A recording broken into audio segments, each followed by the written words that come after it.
Hello and welcome to GameSpot UK's London office. I'm Guy. I'm Mark. And we are doing something you love and we certainly love. It's time for an unboxing. Oh yes. So this time we have the brand new PlayStation 3. Now this was unveiled in Japan this week. It's the they're calling it the new PlayStation 3. This is a thing now. You don't call a product by a thing. It's just the new. The new one. That's it. But it's the third iteration, essentially. Yes. Of the PlayStation. It's been available in numerous configurations. This is the third separate model.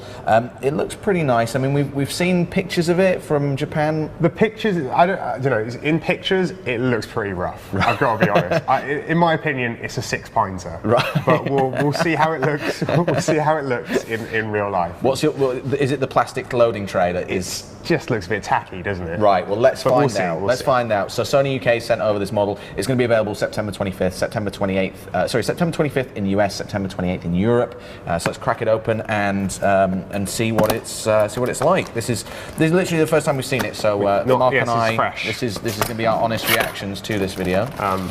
It's a controller. That's a controller. We all know what that looks like. They are still shipping it with the composite video cable. No HD cables in there. That is disappointing, isn't it? Is anyone still using composite? If you're using composite, let us know. And we will correct If you're playing any of these consoles on a CRT, do let us know. And then there's a SCART adapter, because we're in Europe. Wow, a SCART adapter. I haven't seen one of them in a while. And a USB cable for charging your controller. That's nice to see. All standard stuff, really. All standard stuff. Yep. But if we go inside, we can get to the main attraction. Try and pull this thing out. It feels pretty light. There we go. There we go. It's tiny. It's tiny. Pull these things off. So that's it. Nothing else in the box. Oh, sorry. And what's this here? Oh, it's just a thing to set up your PlayStation Network account and a really flimsy manual, which is good. So this is it. This is the new model. First impressions are it's pretty light. You have a go on that. Have a go on that. Have a go on that. It is pretty light. In fact, it's very light. So it's 50% lighter over the original PlayStation 3, which we'll pull out later. That was a bit of a beast. That's the one I've got sitting at home. When you look at it now. It is huge and heavy. That feels like you could actually take that to a friend's house. It's light. It would fit in a backpack. Yeah, it would. It will get covered in fingerprints immediately, unlike the which is what I like about the Slim. It's got that matte finish. Right. You know, it's not all glossy and horrible. There's a bit of glossiness here. Look at that. See, I can immediately. The newness has been ruined. Fingerprints.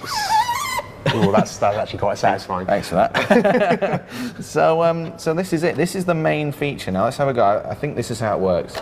That's the new. No, there's a button. There's a button. Oh, there's a button. Wait, there's a button. Apologies. Right. Put that over there. Yeah, look at that. So it does make a slightly plasticky sound if you, which was it, this one? Whoa, okay. It sounds horrible. It feels horrible. What do you think? The old models, they had sort of slot loading mechanism. So you can't get classier than a slot load, all right?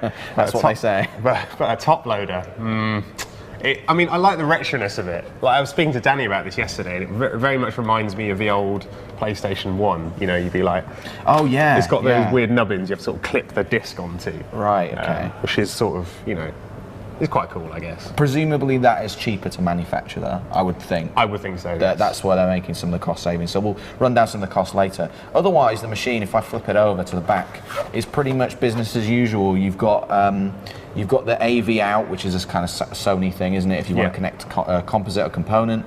The AC in, so it's not got a separate transformer. No, separate power brick, which is great, actually. The SP diff out, the digital optical, and then the standard network adapter. So that's pretty much it. I mean, we need to fire this up and find out whether it's quieter than the normal PS3, that sort of thing.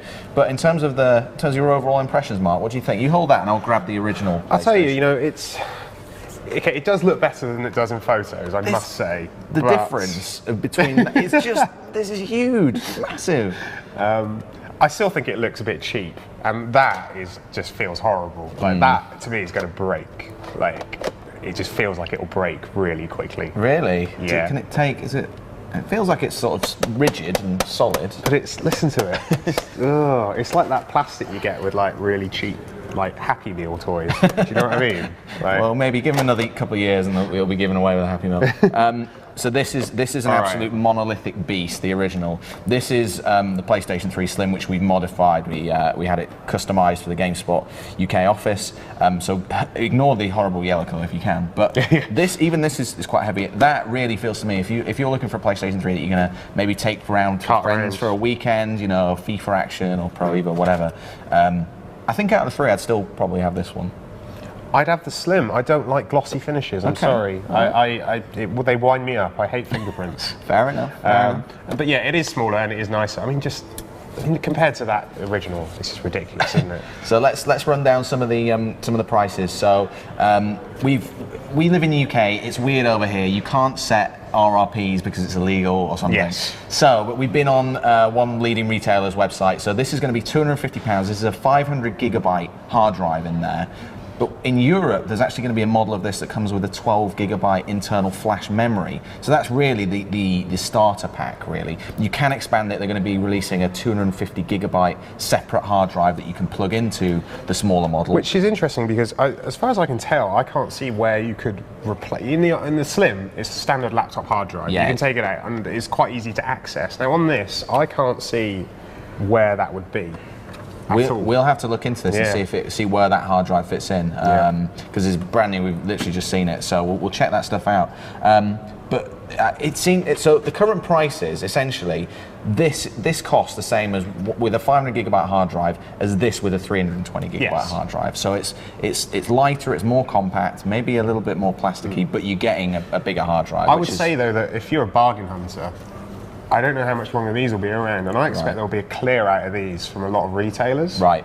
So if the smart money's on buying one of these at a bargain price. At a bargain price. Yeah. Certain retailers are doing trade-ins. If you want to trade in your old model, you can get a new one for, I think it's about £125, but you get it with FIFA as well. Yes. Leading retailers are bundling in FIFA, at least in Europe, with this for about the same price. You're essentially getting FIFA free if you buy it from certain retailers, which is pretty cool. Anything else that's of note? There is a separate stand. That's what I was going to say, the stand. So it goes in the bottom here. There's like a little place for it to sort of, you pop this off and it clips on. And that's €15 or $15. 15 euros. Or you could just pop it up and... It's pretty stable. It's pretty. It's not stable. It's not stable at all. But you know, you could makeshift your own stand out of, like, you know, some blue tack and some cardboard and save yourself 15 quid. So yeah, I'm sure it'd be fine without it. So hopefully you're staying on top of this. The details. It is a little bit confusing. The 12 gigabyte model is exclusive to Europe. I think Australia as well. So US and Japan not getting that, but Japan is getting a white model as well, which we're not getting. They're getting the sexy white model, which I personally would want. You want the white one? I like the white one. I thought white was less premium now. So you look at the Wii U, the cheap model's white, and then the expensive model's black. They're turning it on its head. Oh, that's the way it works. Yeah. It's going to be launching in the US at least on October 30th in conjunction with Assassin's Creed 3. That's the 500 gigabyte model. Yes. So if you're looking forward to Assassin's Creed 3, that's another option for you. But like I said, there's so many options. There's lots of stuff, lots of different configurations available. But that's the new model. There it is. It's there. So it's there. So look out for it in stores. Let us know what you guys think, especially on that opening mechanism. And you can find out more about the actual console. Just go and head over to GameSpot.com.